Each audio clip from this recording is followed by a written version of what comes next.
slabo smo igrali, preveč smo dopuščali nasprotnikov, zamujali smo situacije, tako da pač definitivno s piko nismo zadovoljni. No. Ja, definitivno, če gola ne dobiš, ne moreš izgubiti tekme, ne? Samo če ga pa ne daš, pa ne moreš zmagati. Tako da obramba je osnova, treba pa gola, da treba zmagovati, ne? Nule nam nič ne prinaša.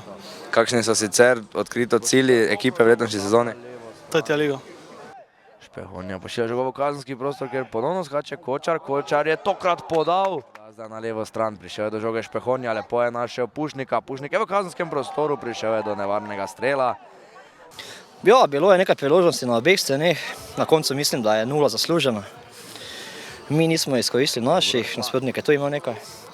Mislim, da je bilo dinamično, dobro tekmo. Pa, ja, mislim, da smo veseli z rezultatom in gremo dalje. Ja, malo še iščemo ekipo, v bistvu na vsako tekmo nas nekaj manjka. Dopusti, kartoni, obveznosti, punce. Nismo se še v bistvu prav sestavili, ko smo vsi, smo po moje zelo nevarni, ampak ja, mislim, da je lahko samo še boljše. Moramo pokazati. Cilj je, da igramo vsako tekmo tako kot danes, da se borimo, tekamo in pol se bo zgodilo, kaj se bo. Mrežo domačih načnejo zdaj gostje, prišli so do strela, potem kotu sicer.